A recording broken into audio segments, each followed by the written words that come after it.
Okay.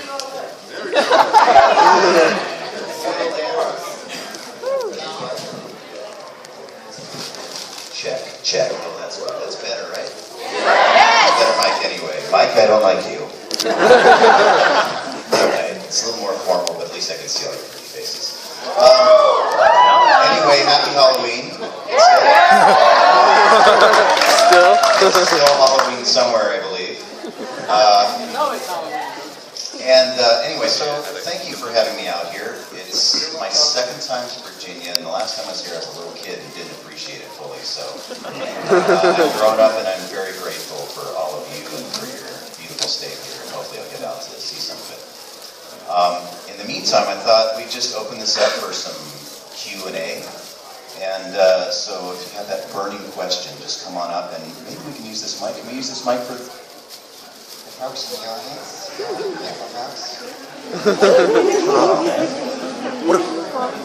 What a wonderful audience. Okay.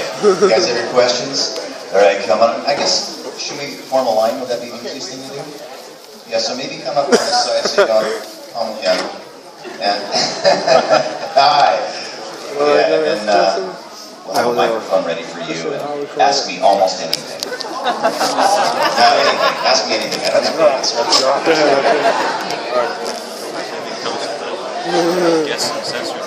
I got to give a question. And what's the one that asks the same question I was going to ask? Well, yeah, let's think of another one. Okay, fine. Yeah, that's good. Oh, that's great. Perfect. Everyone can hear this now? You ready here? Yes. All right. Hi, how are you? I'm really great. I'm a big fan, so I'm like really hyper excited. Me too. See, I'm a big fan of Transformers and everything. Yeah, Transformers. So I know that you play Star Strange, the Decepticon ever in history. I agree with you, my dear.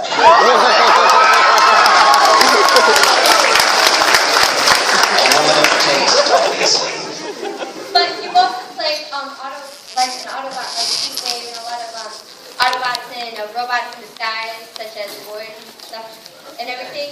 So I was wondering, is it more fun to play a Decepticon or an Autobot?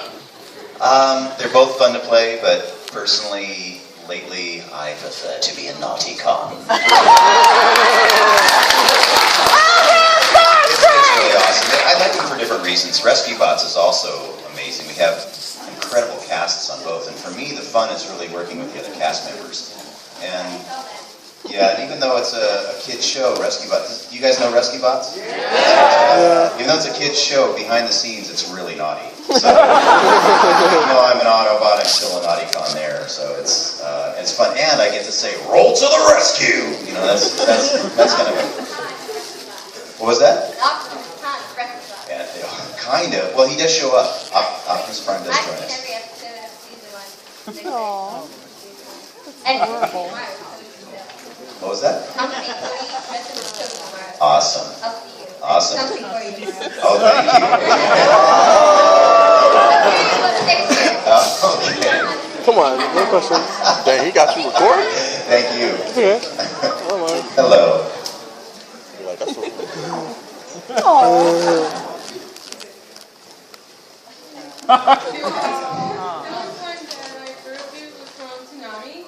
Where you voice Tom episode? Oh, tsunami, baby.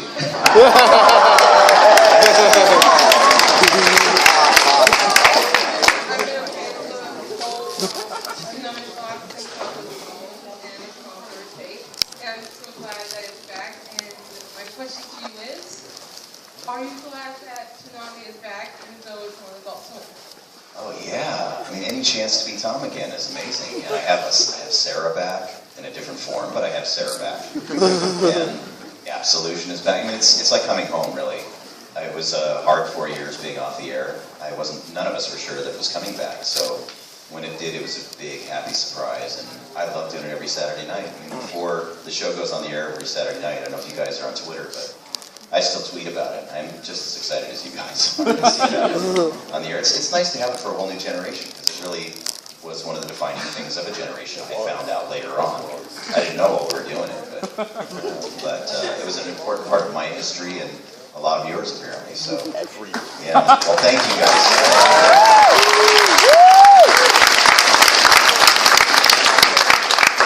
Midnight Run, Wiley Son, best blocks ever to Sam. I think my question is, what do you think your most memorable recording session was? Like by the series? By the series? Which series was the most memorable? Yeah. Ooh, that's so hard to say. So hard to say. There's so many. I've been doing this for like 20 years, dude. So, I mean, every week there's something different. I'm working with a lot of my heroes now. You know, in Transformers Prime, I was working with Peter Cullen and Frank Welker, and they're two of my heroes. That was amazing. I mean, and all of my friends in the business are also my heroes. They're just incredible. So it's like I'm fanboying during every session. Literally, just sitting back and watching these guys create these characters, it's an incredible thing to behold. I mean, as excited as you guys get about the show, I'm that excited sitting in the room with them. So to pick one out, I couldn't even tell you which one is my favorite. I mean, there's certain moments that stand out, and anything on Transformers Prime, of course, was huge. Anytime Peter Cullen would say, "Wow," you know, it's crazy. It's just crazy. And working with Frank Welker for the first time on Scooby-Doo was an amazing thing, and getting to say, you know, they work for those meddling kids. I don't even remember which voice I did, but that was pretty crazy too. I have those moments all the time, and it never gets old. So, yeah, I don't even know. I couldn't pick one. But thanks for the question. Awesome. Hi, Steve. Hello. Yes. My question is, again, you mentioned behind the scenes and stuff. I want to know, has there ever been a very memorable prank that one of your fellow voice actors or fellow directors has played upon you while recording? So many. Yeah. One of the ones in recent memory wasn't even that much of a prank, but I was trying to deliver a line in one of the rare instances, it keeps going back to Transformers, that's the theme tonight, I don't know why. But I was doing one of the rare moments where Starscream is actually having sort of an introspective, tender moment, and Darren Norris, who played Knockout on the show, who's also Spotswood from Team America, if you guys have seen that. Just wrong. Darren is just wrong. But he's standing next to me, and I'm trying to deliver this moment, and I'm kind of getting into my head, and I look next to me, and Darren's standing there, and he's a little bit taller than me. And he's got some string cheese that he's torn apart into 2 pieces, and he shoved one piece out of each and he's standing there waving them at me. As I'm trying to deliver my line, it blew the line, the whole room caught wind of it, and the whole session just tanked after that. It was just awful. But there's been gropings, there's been it's just unbelievable stuff. You know, that's one of the more recent things. You know, I got groped by the director's girlfriend in a booth once. Snot all over the window in front of me, and yeah, so many good times. All right, thank you. Thank you. Hi, Steve. Hi. I met you at Kensington. I was Mugen. I had Gata on and everything. It was awesome. But I wanted to ask, who would win in a fight, Mugen or Spike Spiegel? Spike would probably just shoot him.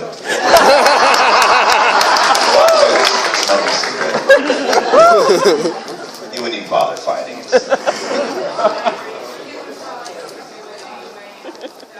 Yeah, he would. Yeah. Thank you for the question.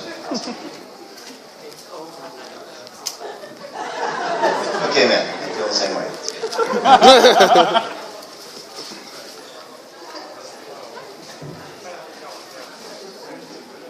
My question is to you. What was, did you ever have trouble voicing the lines of her Black Ops 1 zombies by any chance particularly? Did I have trouble voicing the lines? Not trouble, like did you have trying to stop yourself from laughing and speaking your lines? I have to stop myself from laughing for every line. Yeah, for Tank especially, because the lines were so ridiculous. Are you guys familiar with Black Ops? Here, let me give you a little sample for those of you who aren't familiar. These are the clean ones. If I have some Tank here. It's all so filthy.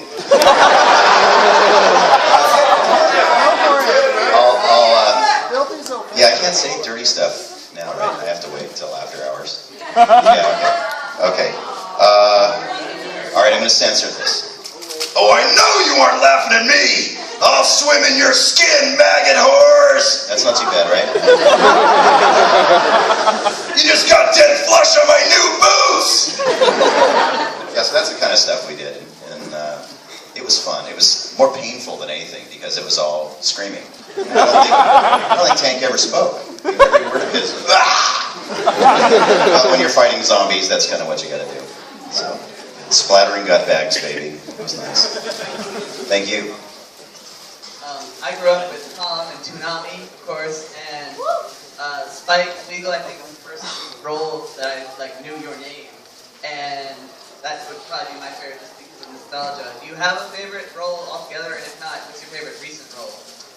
Yeah, I always say this, whatever I'm playing that day. So, Monday I could be Soldier A, I could be Woman B,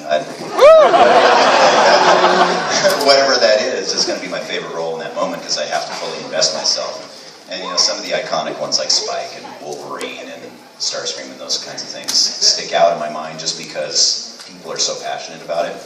But some of my favorite roles are the little tiny parts that no one even remembers, you know, or on smaller shows. There's a show called Gurren Lagann, which... So you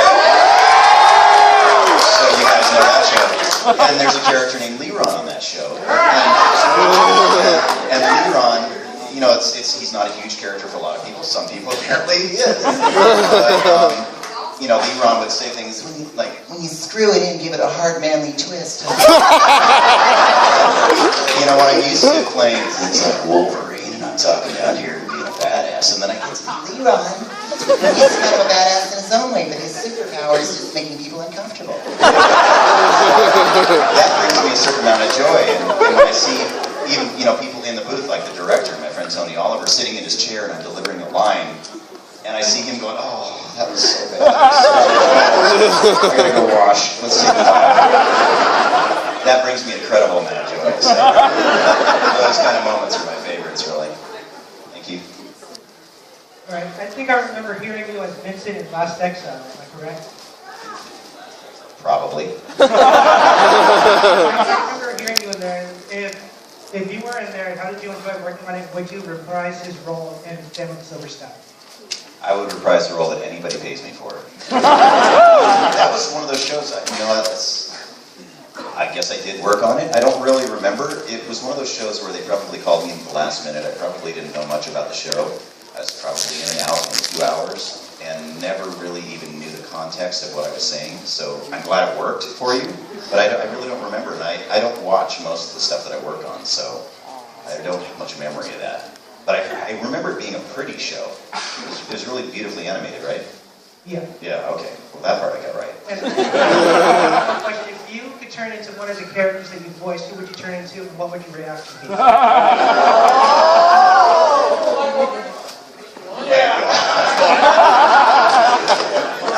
I think I have turned into several of my characters. I don't know. It changes from day to day. My mood changes from day to day, so whatever character I would turn into would be different, even momentarily. I mean, I once played a landscape of poop. And that was awesome, because I never thought I'd get to actually be a landscape made out of poop. And, you know, so for 4 hours I was going,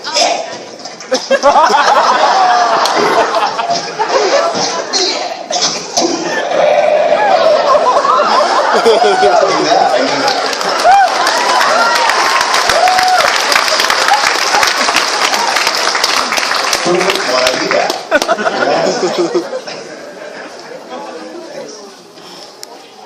Hi. Hi. I've been a big fan of yours since Cowboy Bebop to LeBron and Gurren Lagann to Ghost Freak and Ben 10. But one game I noticed that you were in that I didn't catch till the end credits, and me and my friend are both huge fans of this game.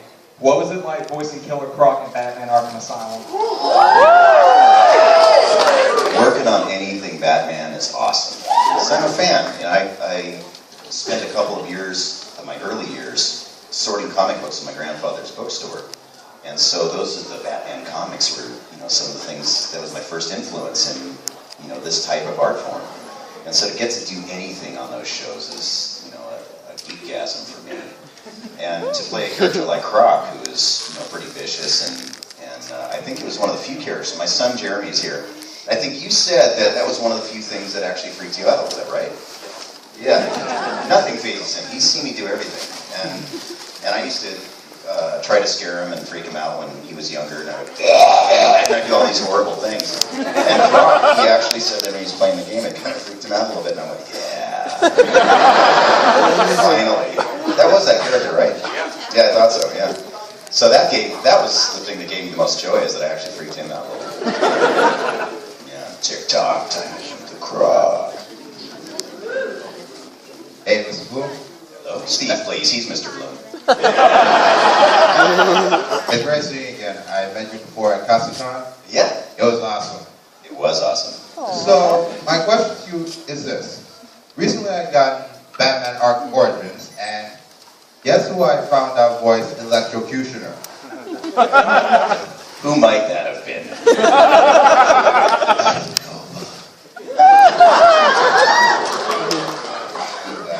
Did you enjoy it? It was awesome. Yeah. I just respect you for how you do it. It's awesome. Thanks, I got my butt kicked bad in that one too. Did you catch my other character in that? Croc. No, I didn't play Croc in that. A lot of people don't know this. He was the guy with the Santa hat. You know, the guy was hanging the guy that was hanging upside down. Ruthless Levesque. I don't know what his name was. They just called him Santa Hat. Mine. He was hanging from the clock tower. Yeah. Oh man! Trust guys, that was me. What was that? And how when Batman went back to the building, he interrogated him? Yes. I knew that one. No, you didn't. Just caught you. Awesome, man. Thanks for playing. No problem. All right. Hi. Hi. I don't know if this is probably one of the animes you get mentioned on, but you played Onizuka, a great teacher Onizuka. And you have to talk to yourself in one particular scene. How often do you find yourself talking to yourself? I talk to myself in the car every day. I talk to myself all the time. I always have. It's just been one of the things I've done. I don't know. Do you guys talk to yourselves? Yeah. Okay, I don't feel so bad. See, this is why I love cons, because I feel like I'm, we're all family here. Sort of commiserate with all the weird stuff that we do. Yeah, I talk to myself all the time, so it's natural for me. I know that for some actors it's kind of weird to do that. I love it, because it's like home. And I have all the answers. Why not just have the conversation with myself? Yeah, it's easy. Yeah, it's fun. That was a naughty show. Principal and the principal and the things that he sniffed.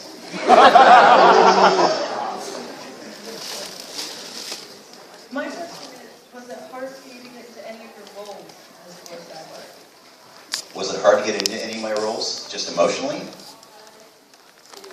In any way? No, I don't think so. I've always been sort of an organic actor. I never had any formal training. So all I know is to look at a picture of a character or listen to the director's description, and I go, okay, and I just dive right in, and I just do whatever, the first thing that comes to my weird brain.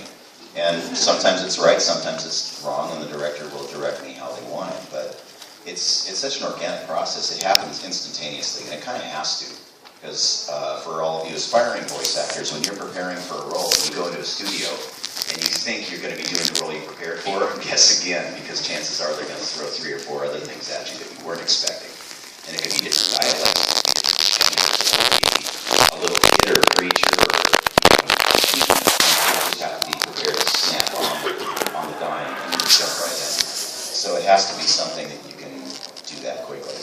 So there really is no preparation. It's not like being on camera where you have those moments you can get into character and spend time with that and you get into their head. There's none of that. It's basically, here's a script, this is what you look like, go. And that's it. And then hopefully you do something pretty decent. So it's kind of an improv gig.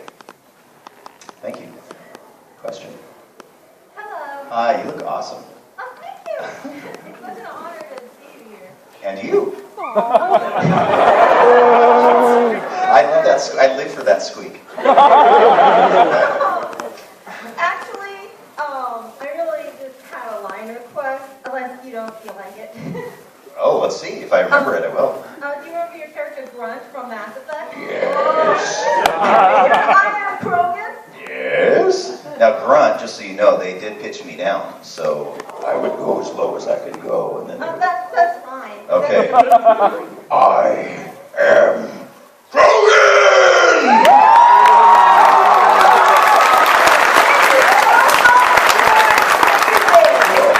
Straight to the face, Shabber.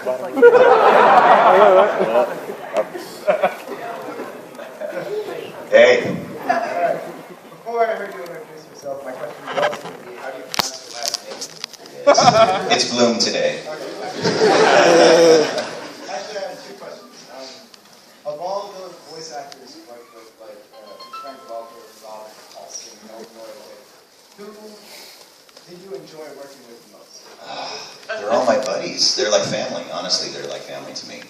And I like them all for different reasons, except Nolan. He's a butthole. No, I love Nolan. He's one of my dearest buds. I love them all for different reasons, and they're all so incredibly gifted and kind. And the great thing about the voiceover community is that everybody's really nice. So there's nobody I don't like, really. And getting to know Rob Paulson since you mentioned Rob, getting to know him these last couple of years has really been exciting and wonderful for me, because I was such a fan of his for so long. For Pinky and the Brain and Animaniacs and all those great shows. Maurice LaMarche also. I'm working with Maurice LaMarche now on Rescue Bots. And to work with these iconic guys that, you know, I should say I grew up listening to. I'm almost as old as they are, but I kind of did, because I'm sort of, you know, emotionally held back that way. But working with these guys who I've admired for so long is really an exciting, wonderful thing. And especially when you find out that they're really nice people is the best part about it. And they're great, and they're really, really kind, wonderful people who I choose to hang out with. They're my friends. So the list would take the next 4 hours to go through of all the people that I love working with, and I don't love working with any one any more than the next, except Nolan North. But Nolan, you know I love you. I do too. And my other question was, as a massive fan of the Spectacular Spider-Man, I got to ask, can I get a little bit of Green Goblin? Yeah, you know, I have some Green Goblin written, because I haven't done it for so long, so I have to refer to my cheat sheet. It's shameful, I know, but I don't have to remember anything, so I don't. Okay. Spider-Man, Spider-Man, you're really beginning to bug me. All I want is your undying loyalty. Oh, the dying kind. The Green Goblin is nothing if not flexible.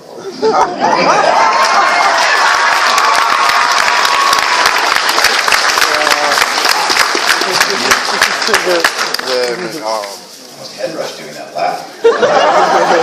Blood went to my tongue. Go ahead. Hi. Hello, I'm a big fan of all your work. It's just amazing what variety you do and whatnot. But I'm especially a fan of your Vincent Valentine's and Final Fantasy VII. But my sister Narina is an even bigger fan than I am. Could you perhaps tell her you love her as Vincent? Narina? Narina. Oh, Narina. Yes. Narina, I love you.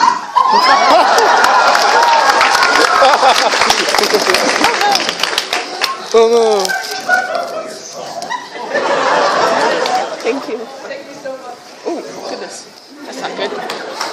Oh no. Let's pretend it didn't happen, and maybe it'll work. You're awesome.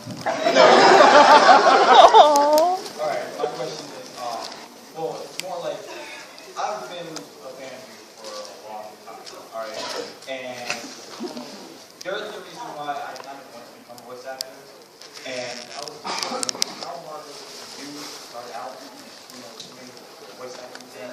What inspired you to do so?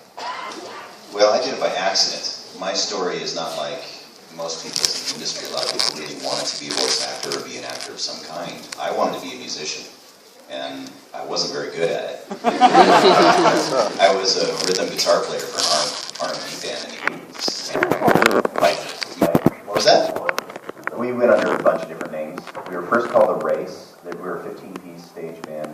section and background singers. I was in spandex and hair. And we were pretty good. I wasn't very good, but we were pretty good as a band. Yeah, we went under International Love Affair. That was another name of the band. We were called Magnetic at one time. We kept changing our name. My partner was crazy. We kept changing. After we did a stage show, we would have all this choreography worked out and all these horn charts worked out. We finally felt sort of comfortable about it. We'd do it one night and then you change the whole thing, and the name of the band, and fire half the band every time. So we loved changing stuff up like that. So that career didn't work out. So while I was trying to nurture that, I was working a day job at a low-budget film company, and I started out as a runner in the mailroom, just doing these horrible jobs. And the head of the mailroom happened to be casting an anime, and he needed a creature voice, and I happen to have the deepest voice in the mailroom. So he asked me to come in and audition for it, and all I had to do at first was just kind of go, and I could do that better than most of the other guys in the room, I guess. And I could do it to match the lip flaps because of the music training, so it's sort of a musical thing. And so I just started doing it, and they hired me for 26 episodes. They gave me a speaking role. It was a show called The Guyver. And I ended up getting the role of the big bad guy in that, and I didn't even know that I was acting. So I just was doing it for fun on the weekends, and because they paid me a little bit, they fed me, and I was really hungry. So I just did it for fun, and then, like 15 years later, I found myself doing a 7-Eleven commercial and hating my job, and I thought, well, I want to do this full time. And so I did, and I jumped ship, and I started doing it full time, and then I didn't eat for a year. Right? I lived on credit cards, and it's a rough business. So I didn't intend to be a voice actor, but I learned how to do it over the course of 15 years. So it's not what I would recommend to anybody else. There's a faster way of doing it, and probably a less painful way of doing it. But that's a work for me. But if you go on my website, there's a lot of links to the right way to go about it. And that'll guide you in the right direction if that's something you want to do. Thank you. You're very welcome. Awesome. Thanks.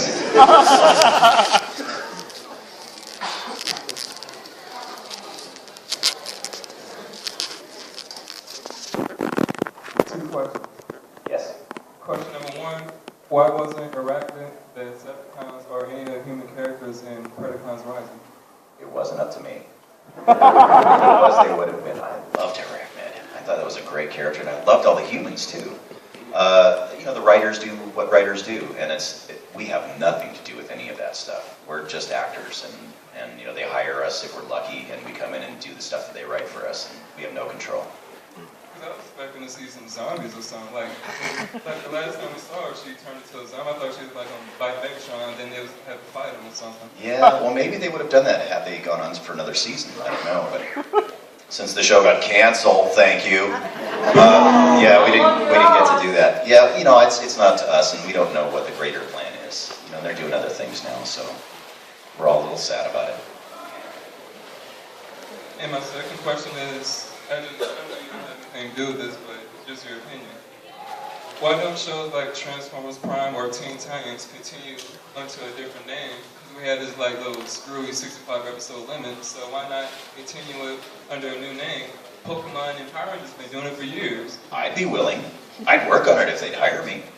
I don't know. Well, a lot of it has to do, they could do it under a different name, and I don't know what the reason for not doing that is. Transformers Multiverse or something? Yeah, especially when it's a successful franchise like that. But a lot of these shows are based on toy sales, unfortunately. Things like Transformers, the funding for these shows comes from toy sales, and if the toys are too expensive to produce, they have to go to a different type of animation, or they have to create more characters, and if those characters don't work within that universe, they have to do a completely different show. Sometimes they're going for a different demographic. They watch these trends, and they actually have to sell to the demographic that's paying the bills. It's a business like anything else.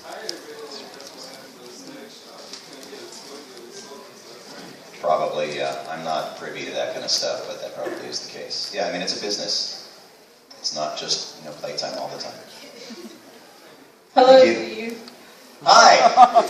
I am such a huge fan. I've watched you since I was 16 on Adult Swim and Cowboy Bebop, and you're the reason why I'm here. I have such a problem with crowds that you inspired me to come here and meet you and just enjoy what everybody has here at the convention and to break out of my shell. And I just love all the work you do. Could you say something for me? I would say anything for you. That touches my heart. You guys give her some love, please.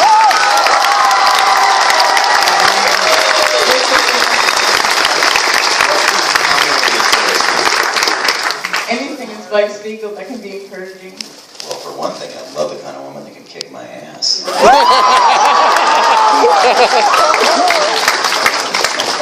And I have to say, I was playing Diablo 3, and you make the witch of Bullwinkle.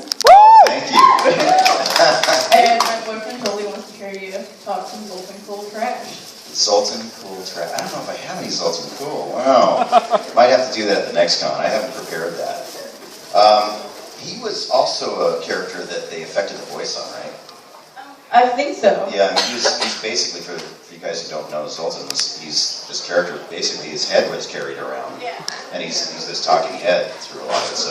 I knew you were going to betray me from the start, but you got your ass kicked, I'm sorry. I did. Yeah, it usually happens that way. It's okay.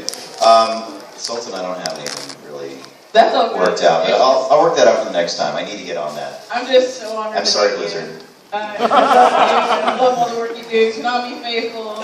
Everything.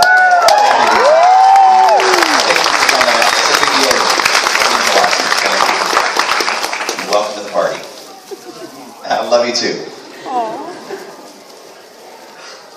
Hello again. Hello again. Alright, I have 2 questions for you. Yes. One, this is from Vincent Black Downtime from Final Fantasy. How did you get into that character? They showed me a picture and I went, hi. That's pretty much it. I mean, that was a character I didn't have any prep on either. They just showed me. I was mesmerized by how pretty that was. The animation was just astoundingly beautiful. And for the first, I remember on that game, that was one of the first things, the game in the show, one of the first things I did, I had to spend like 10 minutes just going, oh, I get to be him, oh man. So that's all it really took. And then they just said, we want a deep voice. And so we make it deeper, and then I got to speak almost in a whisper. And for me personally, that was a really great character to do, because most of the things I do, I have to shout. And so to do the entire character like this, unless he's in some battle scene, actually it's like a warm-up exercise. It just feels good on the throat, everything vibrates, and when you have the headphones on and you hear that voice coming back in your head, it's really soothing. I fell in love with my own voice. It's like, oh yeah, play that back, more me. I like the sound of me. Yeah.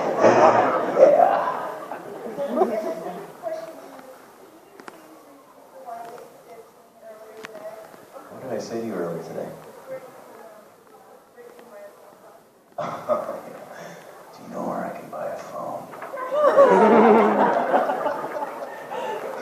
There have been so many conversations. Forgive me for not remembering that. That's awesome. You are so cute. Hello. Hey. You're one of the most prolific voice actors on the planet. I mean, you're a Guinness World Record. I don't know how that happened, but thank you. Yeah. So I have to ask, when you ever, between your anime, video games, TV shows, commercials, conventions you attend, when do you ever get a chance to have some free time? It's far and few between.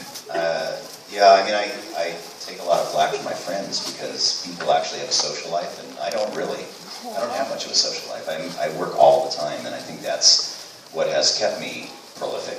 It's that, if I get auditions in, even if I've worked a 10-hour day, I'll come home and record some auditions in my home studio that night, and I'll work till 1, 2 in the morning if I have to get them all done. And also when auditions come in, particularly for video games, and this is probably why I've done so many games, is that they'll say, pick 3 of your favorite characters, and they'll send you like 30. I'll record all 30. Men, women, children, creatures, everything. I'll record all of them, and I'll say, you guys decide what you want to send to the producers. And a lot of the time, if they think it's good enough, they'll send all of it. And so I consider myself to be a blue-collar worker. I work really, really hard, and I think that's what's kept me prolific. And a lot of the voice actors who are do the same. All right, thank you very much. Thank you. So what does it take? What does it take to become a voice actor? That's about a 5-hour question to answer. It's such a big question that, again, I've actually put a page on my website that says, how do I become a voice actor? And if you go to that page, I'll do like a 1-page description of generally what it takes to become a voice actor, and then there's links, and there's a great link to a blog that D. Bradley Baker, who's one of my favorite voice actors in the world, he wrote this fantastic blog called iwannabeavoiceactor.com, I think it is, something like that. And there's a link to it there. And he has taken a couple of years of his vast knowledge, and he's distilled it all down into this really concise, step-by-step guide on what it takes to be a voice actor. There's also a book by Tara Platt and Yuri Lowenthal, also two of my favorite actors in the industry, called Voiceover Voice Actor, and also will guide you in the right direction, keep you from getting taken advantage of, which is the most important thing. Cool. Okay, thank you. Hello, Steve. Hello. I have 2 questions for you, if that's all right? I have 3 answers. This regards your role of Amon in Legend of Korra. Yes! You've all been purified. What was it like behind the scenes on Legend of Korra? For example, like, was there any sort of passionate brotherly bond between you and the voice of Amon? A brotherly bond between me and the voice of Amon? Yeah, something, like anything like that. What kind of stuff went on scene? Yeah, we had a bromance. Wow. There was so many great behind-the-scenes moments in that, because I'm a fan of not only the genre that they created with Avatar, but working with really passionate people is what inspires me. And that was one of the most passionate groups of people I've ever seen, from the top all the way down at Nickelodeon. And working in Nickelodeon Studios is also a really exciting thing, just to be there in that vibe with all the incredible shows that have come before, and there's images all over the place and statues and stuff. As you're walking into the studio, it's an inspiring situation. And then to work with these unbelievable characters who they've taken years to develop, it's a humbling experience. And not so much my relationship with my voice with Amon, because that's just something that organically comes out, but the interaction between Amon and Tarlok and all these other incredible characters, it's a humbling experience. That's the only way I can really describe it. And the storytelling is so great. And at the end of my run with that, not to give any spoilers or anything, but the way they wrote my last episode on that season was so humbling that D. Bradley Baker, again, who played my brother on that, and I actually contacted each other afterward. I don't remember if we spoke on the phone, but we texted each other. And we were saying, I don't know about you, but I'm really upset and moved by how this all went down. And as though we had inhibited those characters and we were living that. And that doesn't happen very often on shows. And I try to do that on a personal level, but it doesn't come up with the other actors, where we have a conversation as the characters, how deeply we were moved and how humbling it was to work on something of that kind of quality. So that's an amazing show, and continues to be an amazing show. Yeah, I'm watching the 2nd season. And my second question for you is, could you cleanse me of my impurity? Absolutely.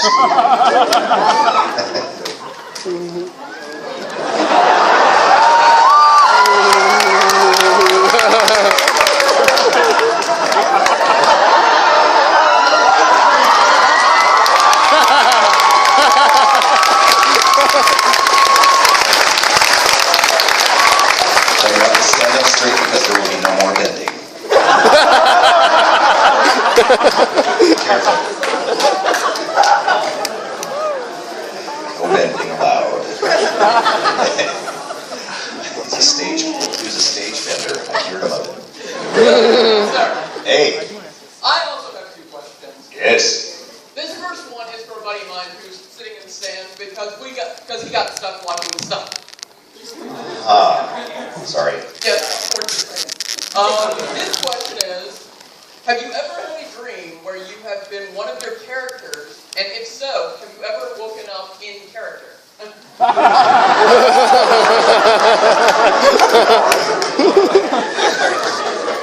don't know if I've had dreams about my characters, but I've had dreams about other voice actors' characters eating me. And I don't mean that in a filthy sense. Shame on you.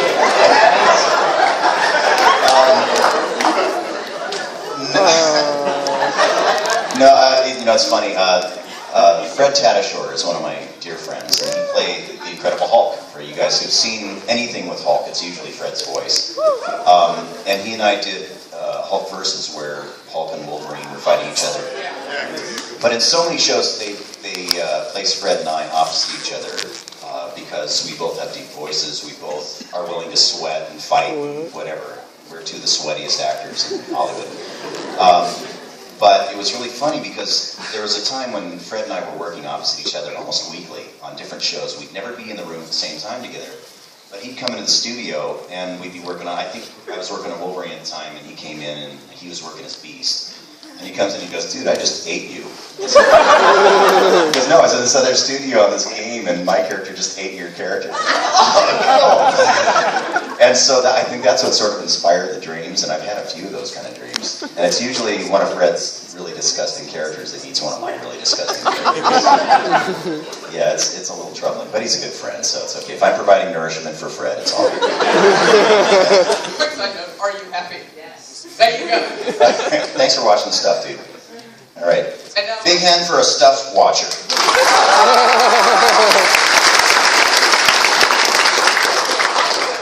As two of my previous people have already said, you are the king of the pseudo-vampire Vincent Valentine. Would you please say for everyone, and I apologize right now, fans, would you please say for God and everyone, suck it, Edward Cullen.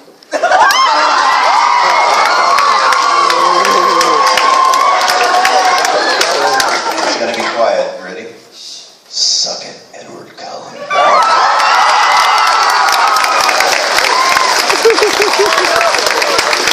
That's gonna come back and haunt me. I'm sorry. Alright, I also have two questions. So, what's it like recording for the Ninja Storm games? Storm. Was I in the Ninja Storm games? Naruto. Oh, yeah, okay, sorry. I don't know the names of the games as I'm going to record them. Who was I on that? Orochimaru? Yeah. It's kind of like working on the series, but just probably louder and faster. It's pretty much the same thing. The character is the character. So video games usually we have to do a lot of lines in a very short period of time. So it's like Orochimaru on speed, pretty much. Yeah, but they're fun. I love working on anything Naruto. It's been also a huge part of my career. And amazing to me that it just continues on forever. It's amazing. May it never die. Second question.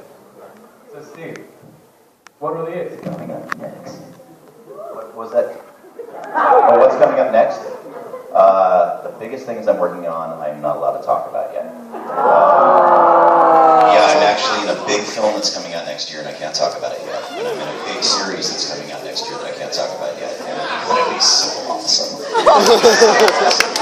Yeah, I'm really not allowed to talk about anything that has not been officially released. So if it's already been announced, then I can talk about it. But I'm under contract. We sign these things called non-disclosure agreements, and there are big penalties if we violate that. So they want to release things when they're released. But watch my Twitter feed and watch my website, and as soon as I'm able to talk about it, I will.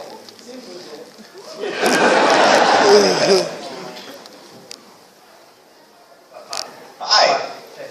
I've been a big fan of yours since day one. I just want to ask this question. Who do you think is the better man? Roger Smith or Bruce Wayne? It's not for me to judge. Alfred.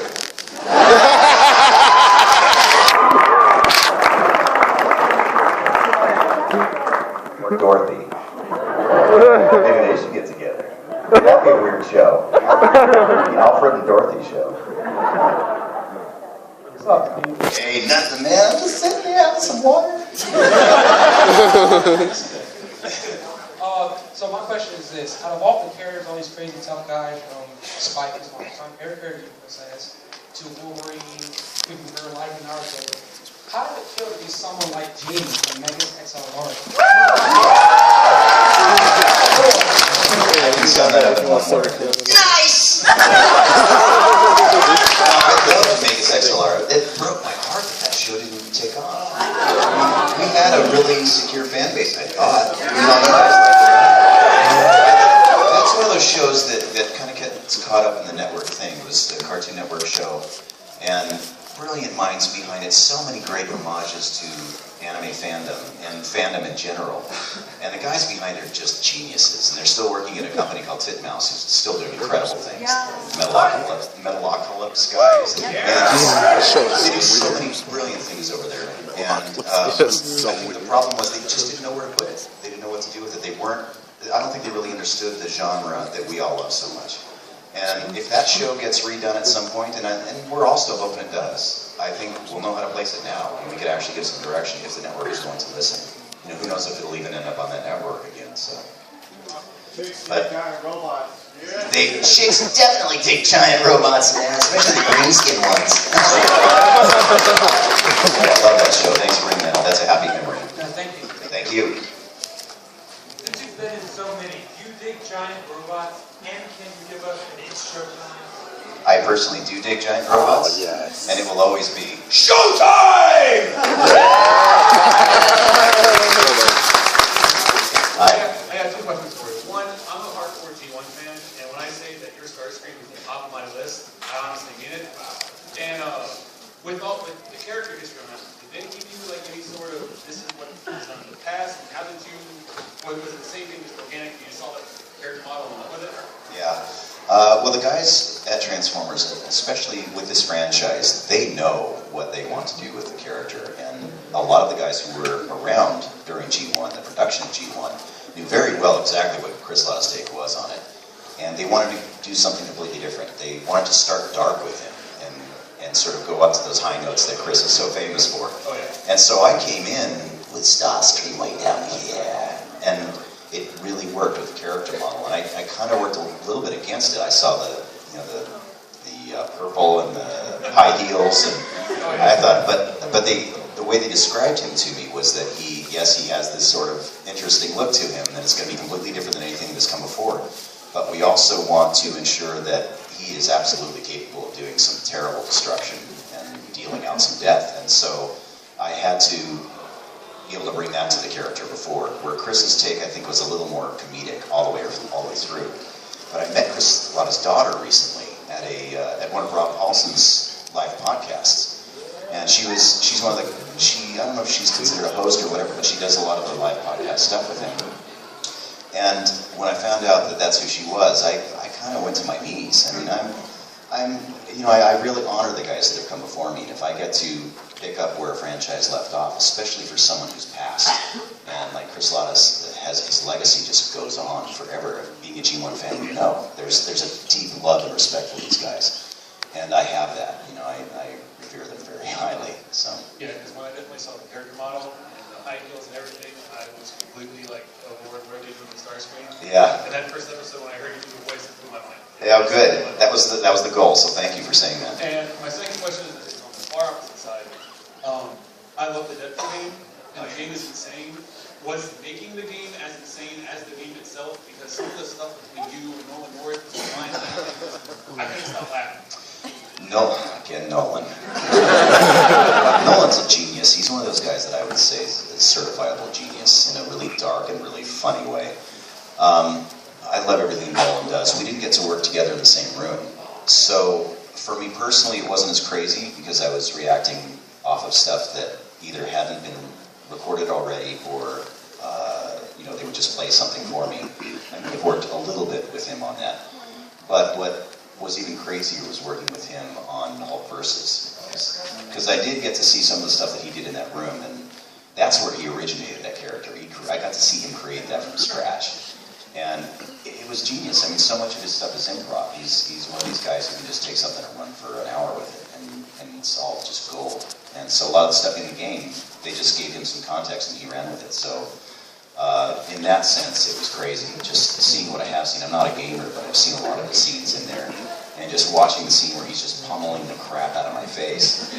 There's something so satisfying about that.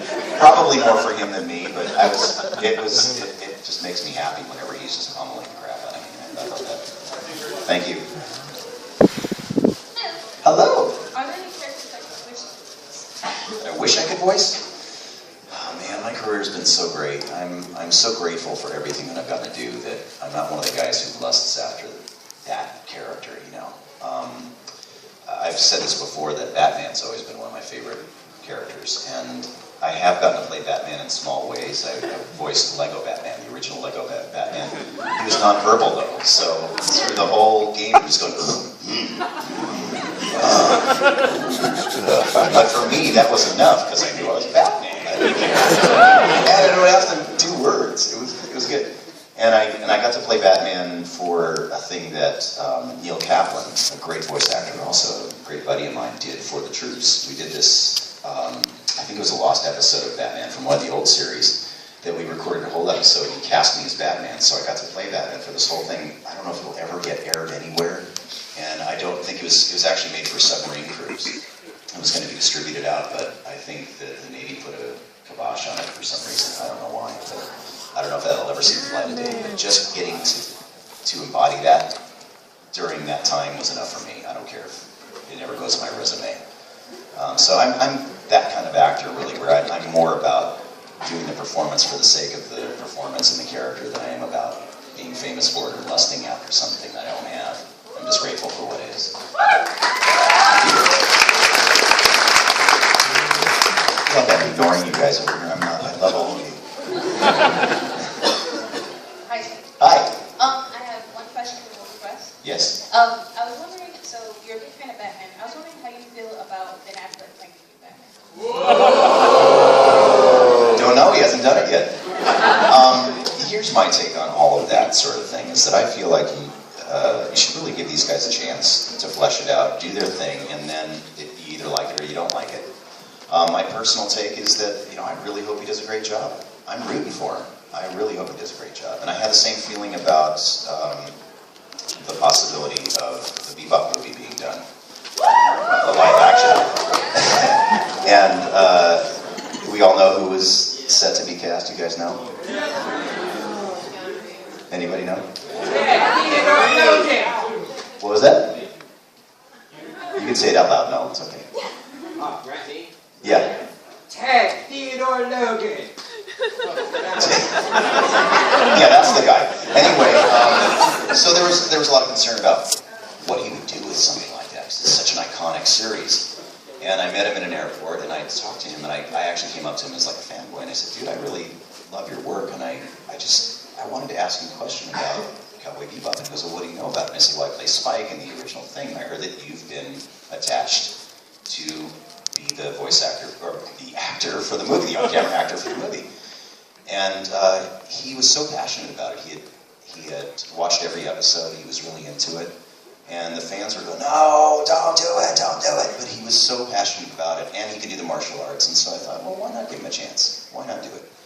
And so, you know, the proof is in the pudding, really. Let somebody do their thing and see where it goes. And so, good luck, Ben. I hope he does a fantastic job, and I'm sure he will. I'm sure he's going to do a great job. Thank you for that. Can you say Sonic Nutcracker in Ogren's voice? Couldn't hear that. Say it again. Can you say Sonic Nutcracker in Ogren's voice? In Ogren's voice? And what was? Did you want me to say? I couldn't hear that. Sonic. Saw that you know. Still wouldn't understand that. Sodding Nughumper. Yeah. Oh, Ogren. Ogren, do you guys know Ogren from Dragon Age? Yeah, he was drunk. He's a dwarf. He's drunk and had a very sad history. His wife left him for another woman. Anyway, so he had these things that he would call people, and one of them was Sodding Nughumper. Thank you. Misery, vomit, and malt liquor reminds me of home. I've been a fan of you since I've actually first heard you play Tom on Me, and I've always thought it was awesome. But recently I heard you said you played Orochimaru in this one of 3. Yes. And my friend David in the audience, and he's sort of a fan of Orochimaru. I was hoping you could say a line about Orochimaru. Yes. To David? Yeah. Where's David? Stand up.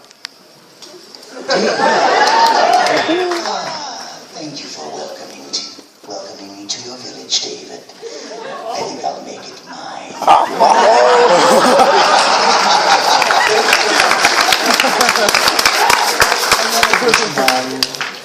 of goes to those high, happy places too.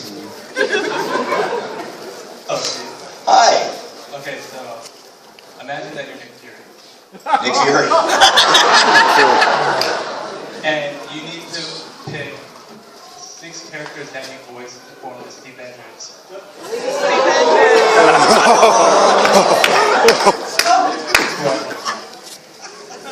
6 characters that I voiced to become the Avengers as Nick Fury. Yes. Alright, line up. Let's see. We got Tom, Tank, and MC. Yeah, you'll do. Stop scream. No, next. Let's see, that's 2, right? Yaki Doodle. I like Yaki.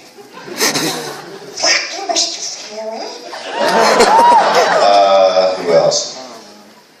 Ghost Free. Yes. You got some interesting powers. Let's see what you got, young man. Thank you! Thank you, sir! I'll take another, sir! That's 4? Is that 4 now? Okay, who else? Leron. You're gonna scare the hell out of the enemy, I think. Yeah, come on, come on. Thank you. Do you have any nuts that need to be tightened? And, let's see, no, I think I'm gonna pick somebody nobody's expecting. Maybe Gilman. Thank you. Thank you very much. How's that for a team? Okay.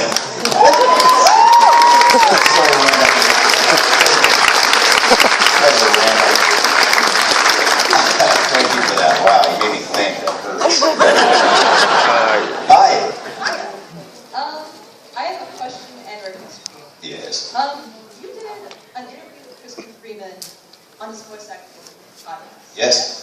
I really loved it, by the way. I love Crispin. He's awesome, isn't he? Really awesome. Big round of applause for Crispin.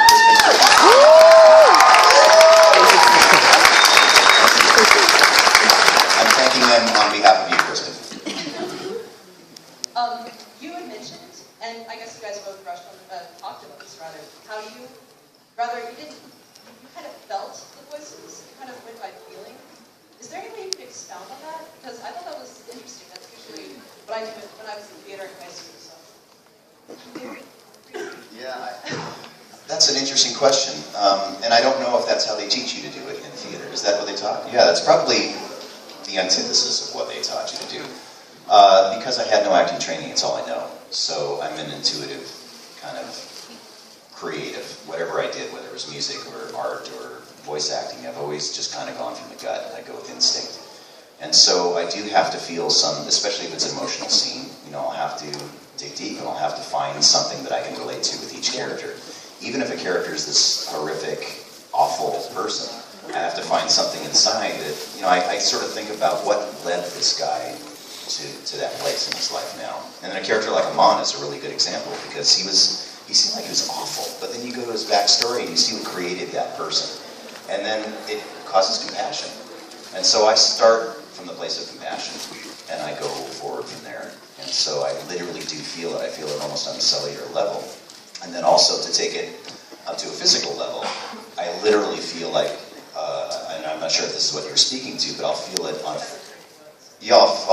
physical level for things like Wolverine is one of the most physically taxing characters for me. When I'm going, and I'm slicing through something, I'm literally swinging in the booth. I'm literally throwing those punches. I'm taking those hits.